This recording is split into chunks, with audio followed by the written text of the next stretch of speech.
Hey, I'm Rachael, And I'm Amanda, and this is Beyond a Ballot. powered by DoorDash.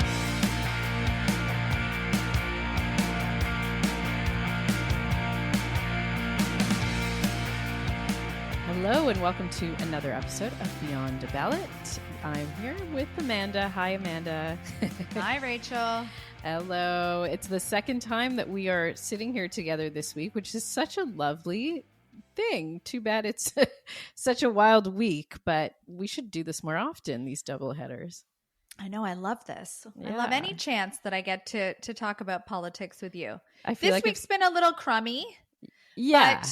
But today we have an exciting guest, so I'm feeling happier about that. We do. And this guest, Sharon McMahon, is somebody who you might know as Sharon Says So online. She has been referred to me many times as people think that in the way that I talk about politics and kind of nerd out on the educational piece, people are always like, hey, Sharon's doing that in the US. And we can't really compare me to her as much as I'd love to. But she is such a brilliant educator when it comes to government and politics. And she has done extraordinary work in philanthropy and just educating the American public on all of these questions around government. So I'm very excited to talk to her. Me too. After years as a government history and law teacher, she took her passion for education to Instagram, and people started calling her America's government teacher, right? Growing her audience to more than 1 million people. Mm-hmm. She also hosts a podcast called Here's Where It Gets Interesting. I love that. She'll have a lot of content. Yes, in the coming weeks. It will get interesting. I think she also wrote a book too, which is something that we should flag for everybody in case you want to read her book. But she wrote a book called The Small and the Mighty. Yes. 12 unsung Americans who changed the course of history from the founding to the civil rights movement. That sounds like a book right up my alley. Totally. I'm going to go book and club. buy that. Exactly. The Beyond a Ballot book club. That's for 2025.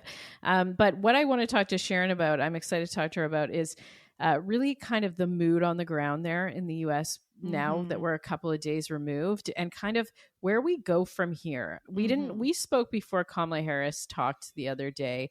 And I will say, I found that her message was really inspiring. It was interesting. It was strong.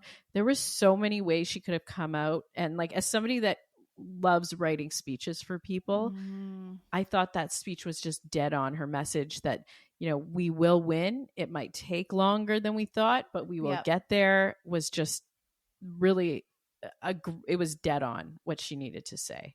Yeah, it was one of those speeches that you watch with like tears in your eyes. Yeah. But she had some beautiful one-liners. She said, now is not the time to throw up our hands. It's time to roll up our sleeves. That's right. So, just some beautiful one-liners that, I don't know, reflected the graciousness of this person who held an air of thoughtfulness and optimism and hope throughout her entire campaign, and was somehow able to muster it in the face of so much disappointment after her devastating loss. So class act that none of us were surprised to see, because that's who she is. She's going to Mexico for like an all-inclusive for a week now, or like what's happening? I have a better question. Do you think she will run again? Oh, I haven't even thought about that. I don't. You don't? I really don't. I don't know that she ever actually intended to run in the first place. Right. Well, she did, because she ran for the nomination in 2021. I know, but then she was vice president. I don't know that if there ever would have been a path there for her. I don't know. I think she is the kind of woman, not knowing her at all, but that will do things when needed. And I think in this case, they very much needed her. And she talks a lot about public service, and I think that she saw this as her public service. And so now it's not a fun job to run for president, as I'm sure she's reliving right now. So, well, we shall see. We'll ask Sharon about what happened. Yeah, what the heck happened? What the heck happened? And hopefully we'll get a little bit more clarity on what still feels like such a blindside. We'll be back with Sharon McMahon. And now a word from our title sponsor, DoorDash. Season 2 of Beyond a Ballot is officially powered by DoorDash. Just like we go beyond a ballot, DoorDash goes beyond delivery. DoorDash is committed to helping merchants reach new customers, provide Dashers with flexibility, and by helping everyday Canadians find more time for what matters most. Last week, we took a look at DoorDash's Canadian Community Impact Report to explore the platform's impact on Dashers across the country. This week, we're headed to Wang Dao Bistro in Morden, Manitoba to learn more about how DoorDash is helping one woman-owned business grow their restaurant. Here's what owner Ganyet Oyasomi Daibu had to say about working with DoorDash. The biggest benefit is visibility. It has given me a lot of visibility. My dream to see so many people getting to know about African foods. DoorDash has given me that leverage. DoorDash has given me the voice as a woman that you have a place. It doesn't matter who you are. You can be an African, you can be a Black woman. You have a voice, you can be identified, and you can be celebrated. So DoorDash has given me that, and I'm super grateful for that opportunity. Sharon McMahon joins us now. Hi, Sharon. Thank you so much for being here. I would say it's a busy week that really undersells the kind of week that I'm sure you are having. I guess the first question I have right off the top is, what happened this week? What happened? Thank you so much for having me. It's great to be here. What happened was we had a candidate in the United States who landed on a message that resonated with voters. Yeah. That is what happened. And one candidate who by and large did not. And that messaging then carried over into a lot of the down ballot races for United States Congress. As of this moment, which party will control the House of Representatives in the United States has not been determined, although it's trending towards the same party as the president-elect. And they also, that same party took control of the upper house of the United States Congress, the Senate. So that's what happened in a nutshell. One candidate was excellent at landing a message that resonated with the majority of voters, and one had failed to articulate a vision of how they would improve the average voter's life. Okay. How does that feel? What does it feel like in the United States right now? Very contentious. Very contentious in the United States right now. Not the Canadian way of doing business. No. We're not all just apologizing to each other 24/7. And listen, I live not far south of the Canadian border in Minnesota. So it's basically like the United States is Canada is where I live. So I get it. But it's contentious. The people who are happy about the candidate who won are not just quietly happy. They're big happy, obnoxious happy, according to people who are unhappy with them. Obnoxious happy. In fact, if you go on like Twitter/X, some of the happy is disturbing. It's disturbing. It involves like the rise of white nationalists and, groups like that. So all of that is playing into the deepest fears of Harris voters, that white nationalists will be not just tolerated, but celebrated. And then on the other side, people who were Harris voters, they truly feel as though, I'm trying to think of the best way to say it. They feel as though democracy as we know it in not just the United States, but likely in the West, the democracy as we know it has ended. That's the vibe. Can you explain that to us? Because we're hearing a lot of that, and I think it's the fear that's seeping into, or the anxiety that Canadians are feeling as well. What do you mean by that? What do they mean by that concern or that fear? Well, the Harris campaign leaned heavily into the we are not going back. Democracy is on the ballot. And so it makes absolute sense that if you are a Harris voter, that part of the reason you voted for her is because you believe that she was the better candidate to protect democracy and that democracy was on the line. So the logical extension to that in their minds is if the pro-democracy candidate lost, by default, that means democracy is at stake. Now, here's the interesting thing is that while most of the international community would say there is an objective definition of democracy, democracy means different things to different people in the United States. And so many people who are Trump voters feel like they voted for the pro-democracy candidate. You'll see them on the news saying it's a great day for democracy. Democracy was protected. They feel as though their candidate better serves democracy.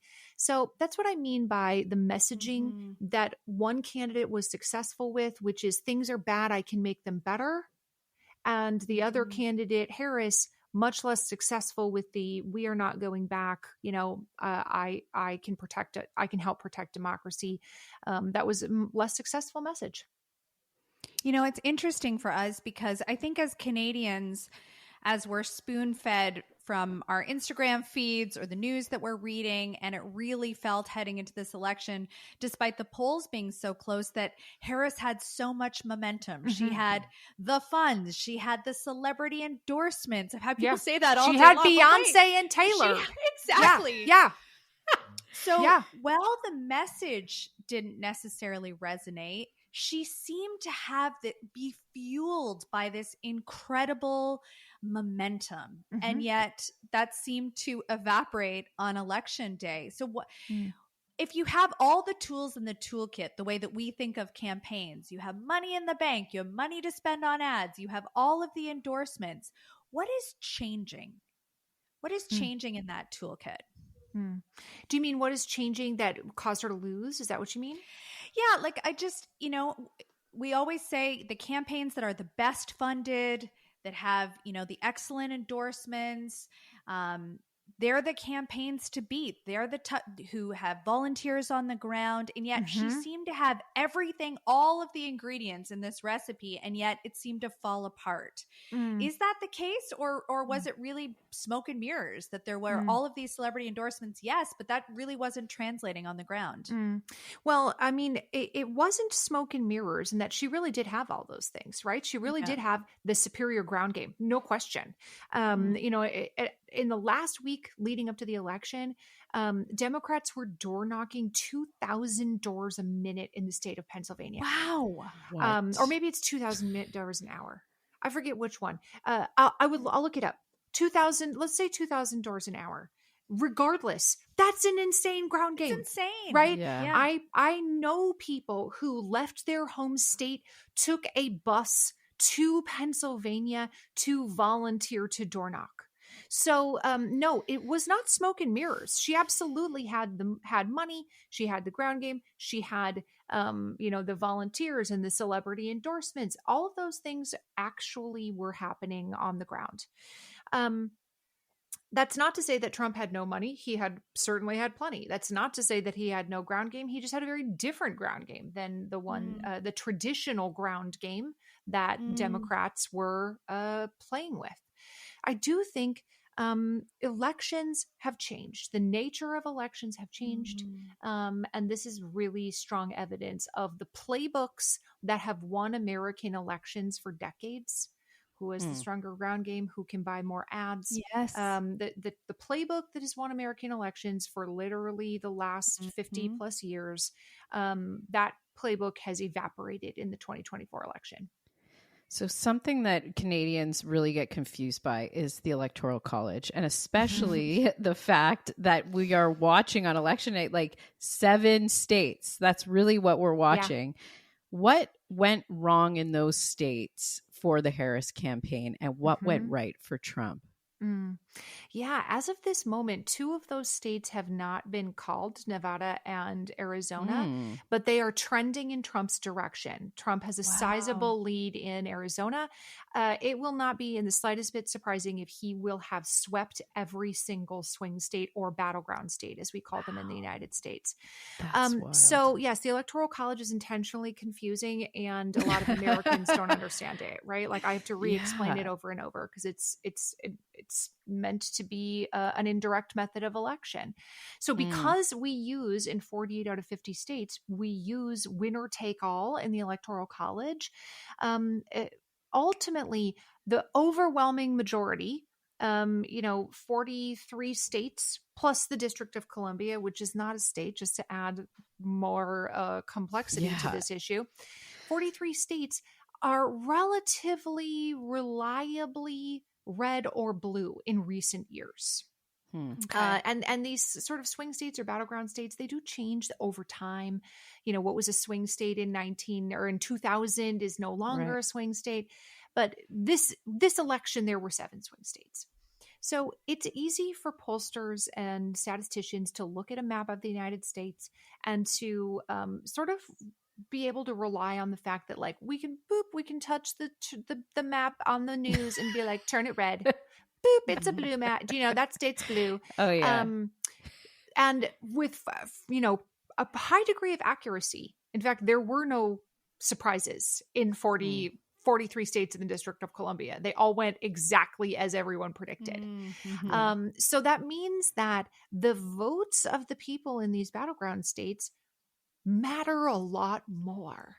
Yeah. They matter a lot more because all of the campaign's resources go to courting those voters, the voters in those 7 states. Right. And then later, studies show that those voters also get a larger percentage of federal money. They also get their issues tackled more frequently in Congress because both parties want to hang on to the favor of those voters for the next election. So how are Americans not up in arms over that? It's just they feel widely like accepted. There's nothing we can do about it. No, they don't like it, but they also feel like the only way to change it is to change the Constitution. And we've not changed the United States Constitution since the 1990s.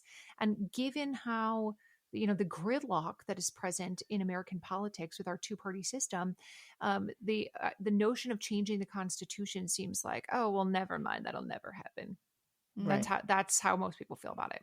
That's really. So what happens from here to Inauguration Day? What does this transition look like?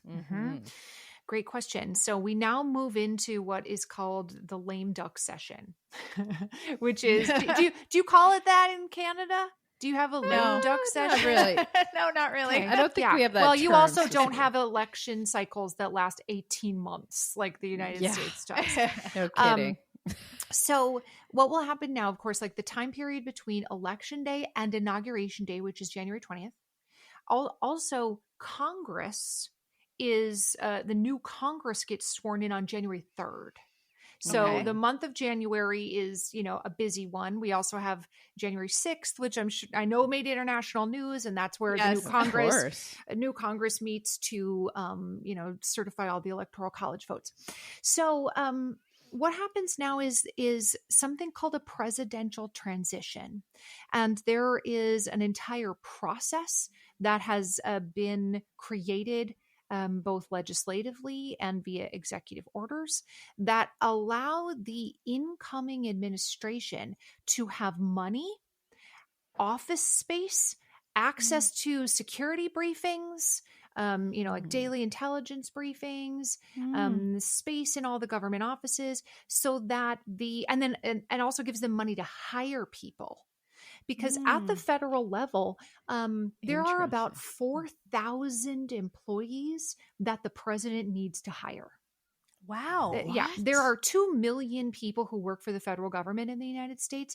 About 4,000 of those are what are referred to as political appointees, meaning these are not career jobs. This is not the military. These are not people who work at your social security office and like stamp your passports or things like that.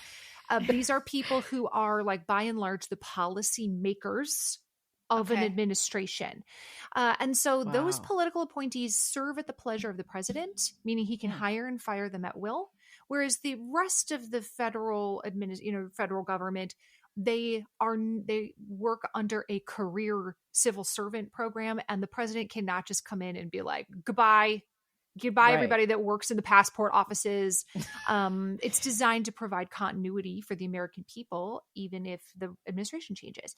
So the president-elect has to hire 4,000 people. And they also need to start deciding who their cabinet secretaries are going to be, who's going to be the Secretary of Labor, who's going to be Secretary of Education, all of these things. And they have to start, preparing for the incoming administration, which will be, seated in a little over like 2.5 months from now. They need to be ready to go on day one. Not being ready to go is a national security risk.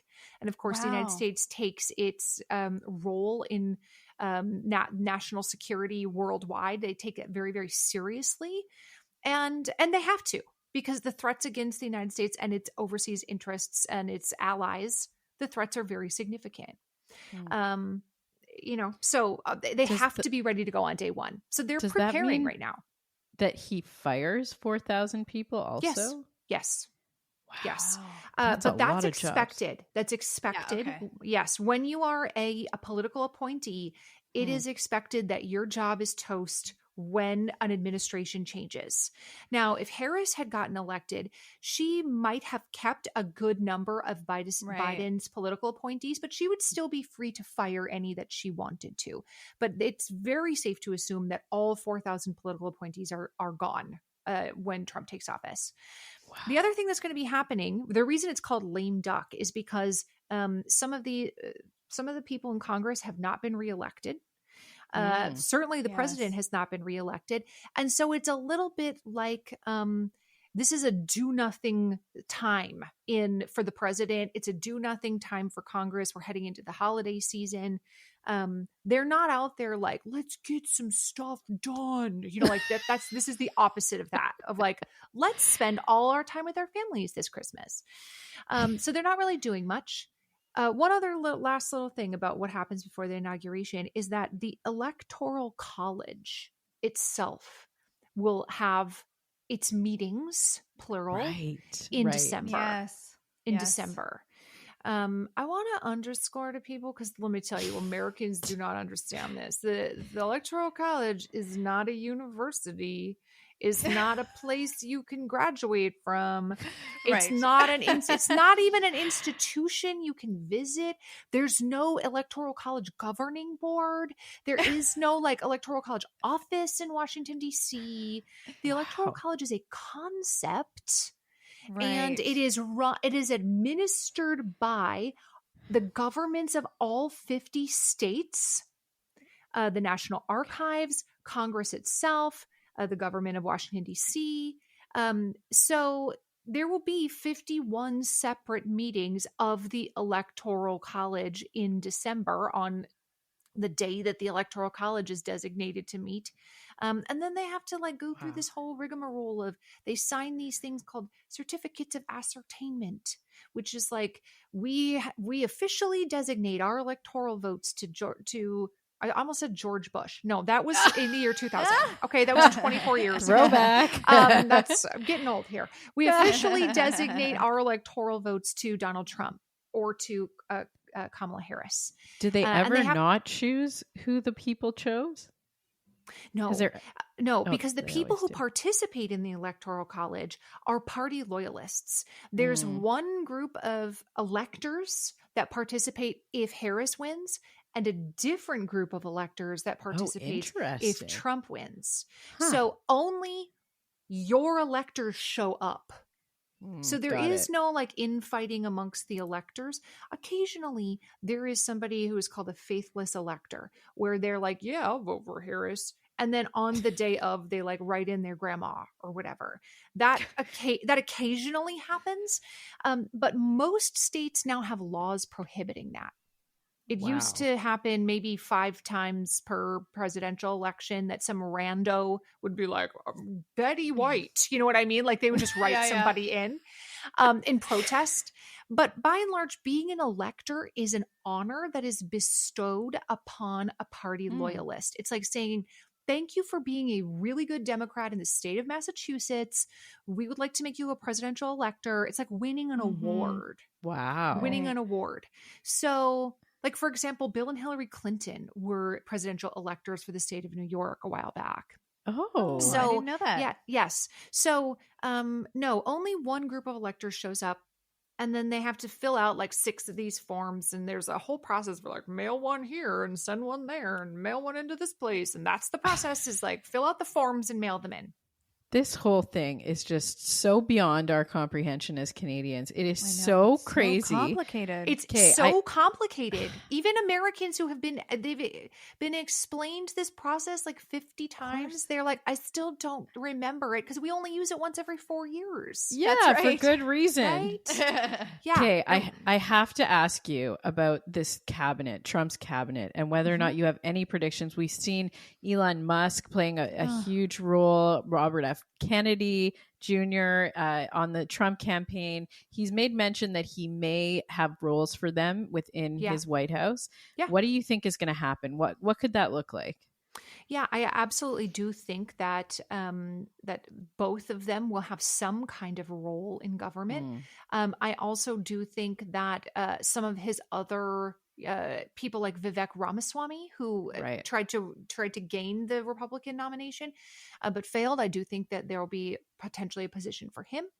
So here's one thing that is true about the previous Trump administration is that cabinet members who are like, the heads of executive departments have to be confirmed by the United States Senate.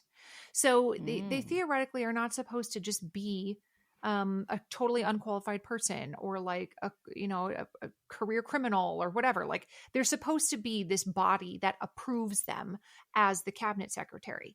And so by and large, Congress approves the president's picks because what else are they going to do? It's actually worse for the American public to have nobody leading that department. Well, in the past, Trump has not been able to get some of his cabinet secretaries approved. And so he has just used the role of acting cabinet secretary in an effort to sort of circumvent the approval process. He has also appointed, in the past, his children, 3 of his adult children, to roles in his administration. I don't think Ivanka will be back. She and her husband have sort of like, they've moved to Florida. They have little kids. They're like, we're done with that. But I do think his 2 sons will have roles in the administration. Eric and two of his 3 sons, Eric and Donald Jr. will be back.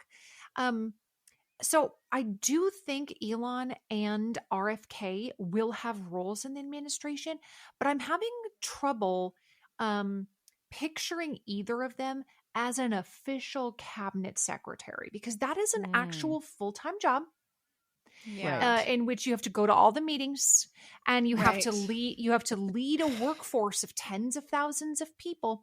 Elon Musk has other ventures, right? He's busy running X plus SpaceX plus Tesla.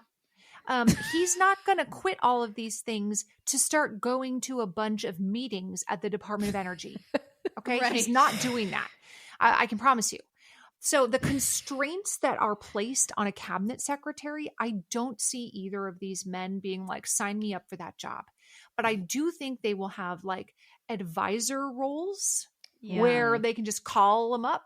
They can do the press conferences. They can be a spokesperson. I think that is likely that he will rely on them for advice. But I don't know. I could be wrong. I'm willing to be wrong. But being a cabinet secretary is more than a full-time gig. Right. And maybe RFK might be more likely. Maybe. But I don't know. They're going to do something. Oh yeah. I know we're getting to the end of our time, but I have a question about policy in particular. Two projected policies that got a lot of play in Canada, all over the world, really. Mass deportation. Yes. The potential for a nationwide abortion ban. Do you expect either of those things to happen under the Trump mandate?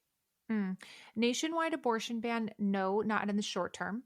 He will not have the numbers in Congress to make that happen. Even if Republicans take both houses, even if ultimately the House of Representatives is taken by the Republicans, he will not have the numbers to make that happen. That could change in 2026 because 1/3 of the United States Senate is up for re-election every 2 years. And all of the United States House of Representatives is up for re-election every 2 years. So should the makeup of Congress dramatically change in 2 years, where that Republicans pick up a bunch more Senate seats, it takes 60 votes to make most things happen in the United States Senate without getting too deep into what the filibuster is. I can come back another time and explain the filibuster to you. A whole episode on episode about I would love it. and filibuster. So exciting. Yes. For all of the really cool people out there who like to know these things. I don't think he has the numbers to do that, even if he wanted to. It's also not politically popular enough, I don't think, for him to pursue it himself. That's relieving. In terms of mass deportation. Yes. I do think that is going to happen. In fact, that is going to be a day one agenda item for the Trump administration. That will be a day one agenda item, is beginning the mass deportations. And whether or not it continues, because we're talking about potentially deporting 20 million people. Yes. Yes. So that's a potential number, right? Like nobody knows the exact number, but that's an estimate. The overwhelming majority of people who are in the United States illegally, there's this notion that everybody's just like sneaking across the southern border in the dead of night, when in reality, the majority of illegal immigrants in the United States have overstayed their visas. They are people who received a visa to come as a student, to come as a worker, whatever it was, tourist visa, and then just never left. Those people are they're difficult to track. And so are people who are just in the country illegally to begin with, right? Like, who are you? Sometimes it's difficult to know who these people are. So the other thing is that the cost of deporting 20 million people is in the billions and billions of dollars. Conservative estimates, I want to say the last estimate that I saw said $80 billion or some absurd number. Who knows how much it would actually cost, but all experts agree to be extremely expensive to be able to carry these things out. This is the other thing, is that the United States immigration system is extremely broken. There is nobody who knows anything about immigration in the United States who would be like, this is 2 thumbs up going great. It is very, very broken. Anybody will tell you that. It is just a matter of what should we do to fix it. That's where the controversy lies, not in, is it broken or not? So it's broken. And what will end up happening is, because people are legally entitled to a hearing before removal, which is what the legal term for deportation is, they're legally entitled to a removal hearing. The end result is going to be mass detentions.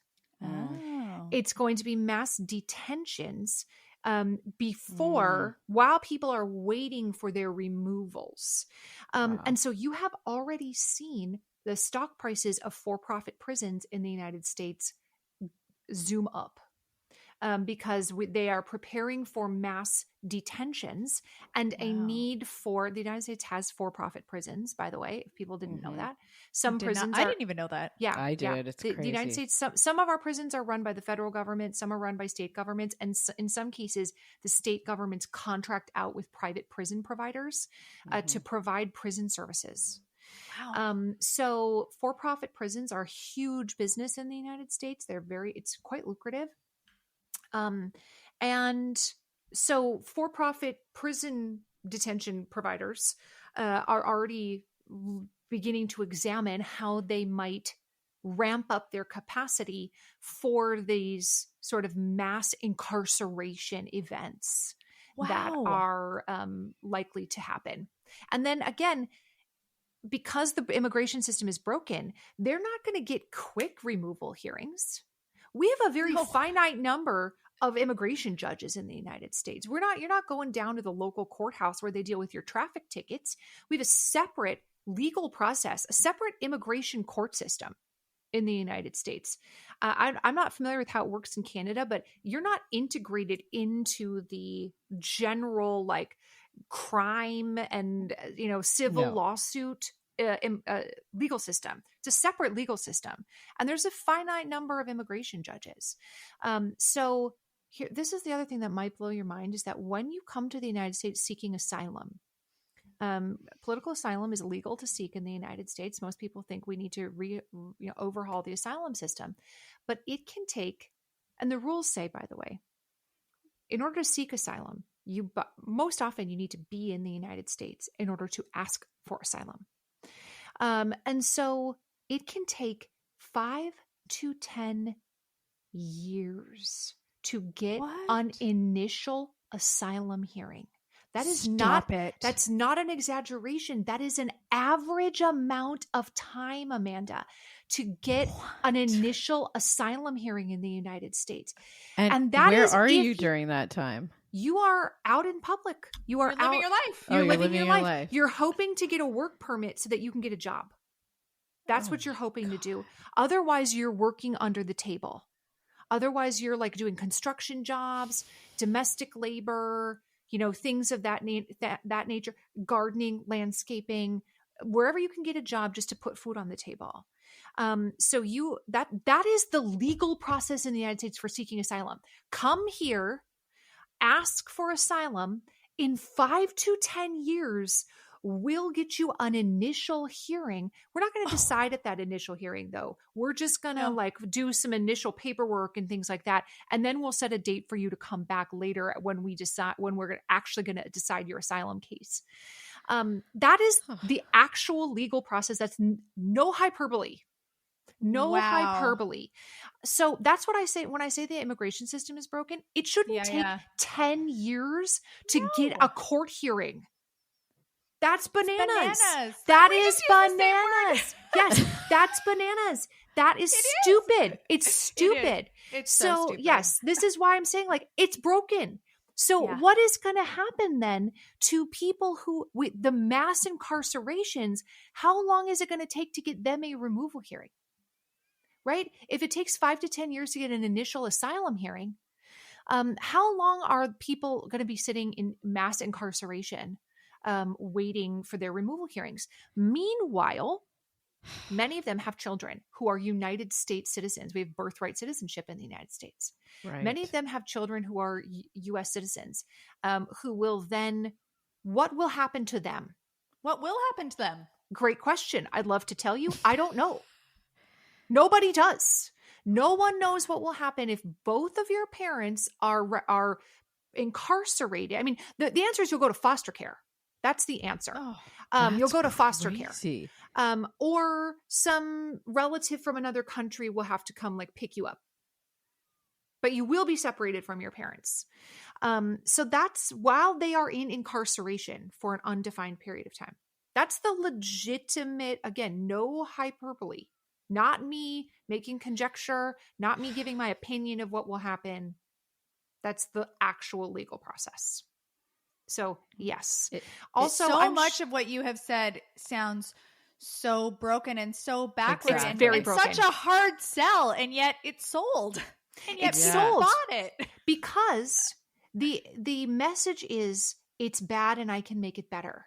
Yes. And if you can... if you believe that this is the problem that is making your life hard, it's actually not a hard sell. Americans have bought immigrants are the problem over and over and over again.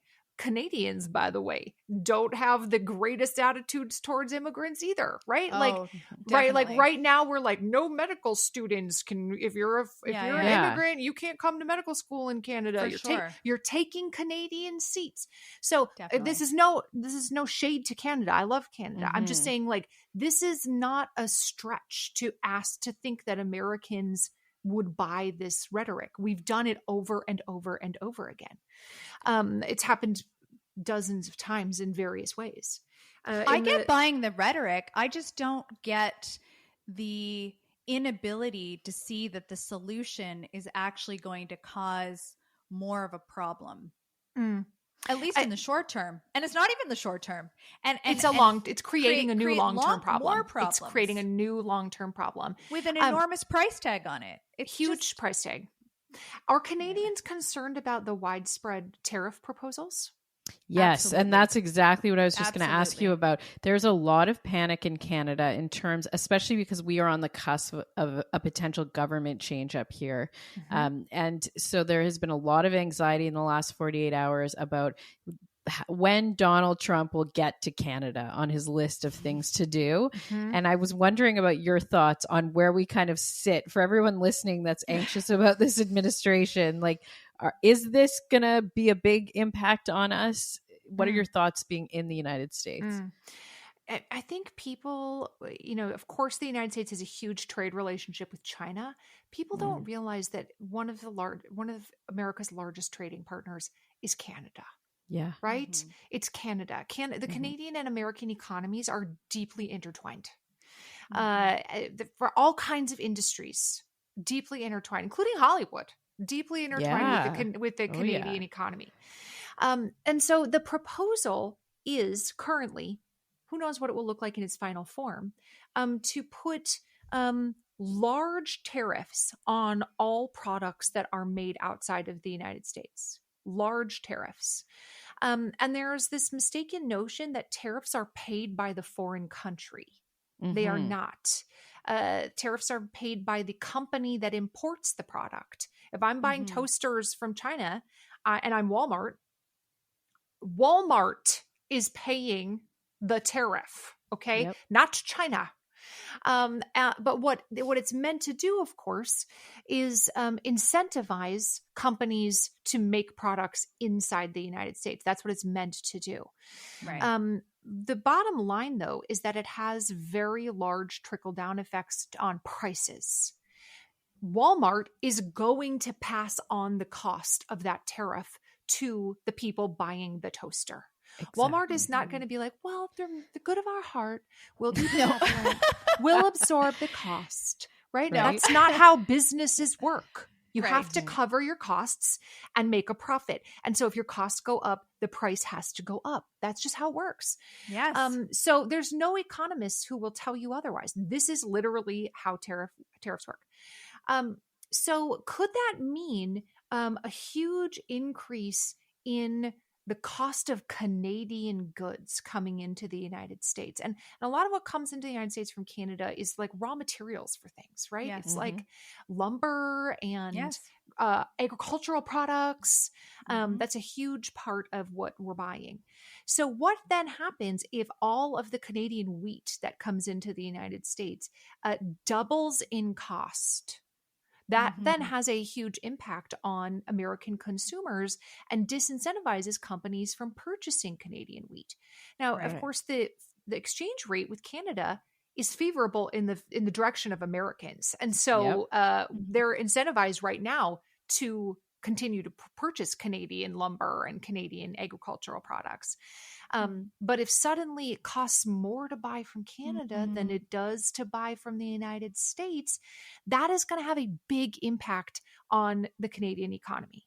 I don't know the percentage of GDP that is related to foreign trade, especially foreign trade with the United States in Canada. Maybe you do. But nevertheless, regardless of what it is, it's an important part of the Canadian economy. And tariffs could greatly impact, potentially not like next month, potentially not March of 2025, but potentially by March of 2026 could have a very significant impact on the Canadian economy.